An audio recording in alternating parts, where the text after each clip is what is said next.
আজকে আপনাদেরকে একটি গল্প শেয়ার করব। সেটি হচ্ছে যে মানুষের মূল্য নিয়ে। এক সময় এক পাড়ার মোড়ে একটি কামারের দোকান ছিল। কামার সারাদিন কাজ করে, আর তার ছোট্ট ছেলে সারাদিন তার পাশে থেকে বাবার মুখে নানান গল্প শোনে। খেলাধুলা করার চেয়ে বাবার মুখে গল্প শোনাটাই তার বেশি পছন্দের।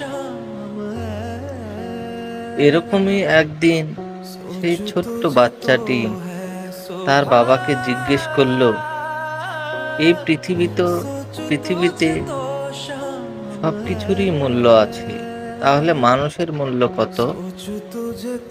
এত ছোট্ট একটা বাচ্চা মুখে এরকম প্রশ্ন শোনার জন্য মোটেও প্রস্তুত ছিল না সেই কামার।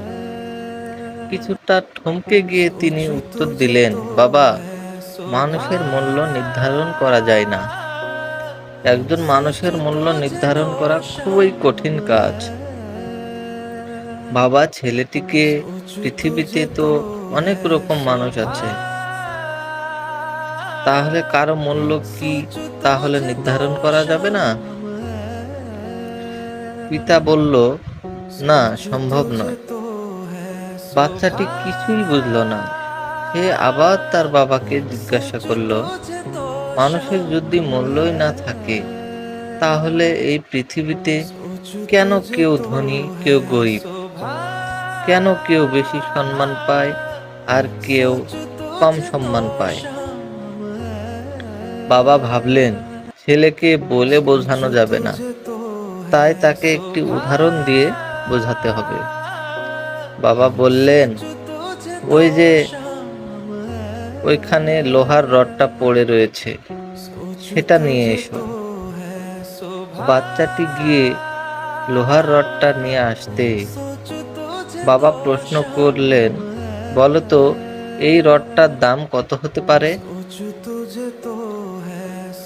ছোট্ট ছেলেটি বলল, আজ সকালে তো তুমি এটাকে 100 টাকা দিয়ে বিক্রি করেছ, সুতরাং এটার দাম 100 টাকা হবে।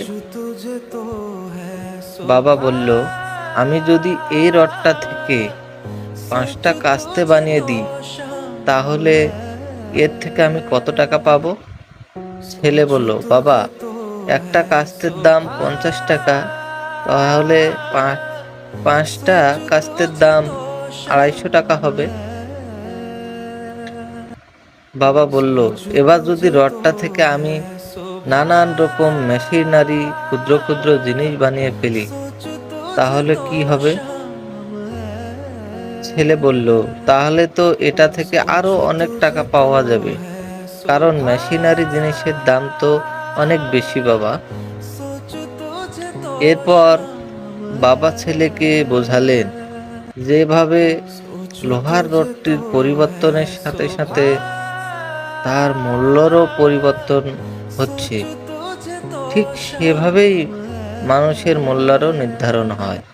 একজন মানুষ বর্তমানে কি অবস্থায় আছেন এবং ভবিষ্যতে তিনি নিজেকে কোন জায়গায় তুলবেন, তার উপরেই সেই মানুষটির মূল্য নির্ধারিত হয়। ছেলেটি বলল, তার মানে কোনো মানুষের মূল্য কেমন হবে তা নির্ধারণ করবে সে নিজেই। তাই মানুষ ভেদে গরিব ধনী দেখা যায়। এই তো বেশ ভালোই বুঝেছো।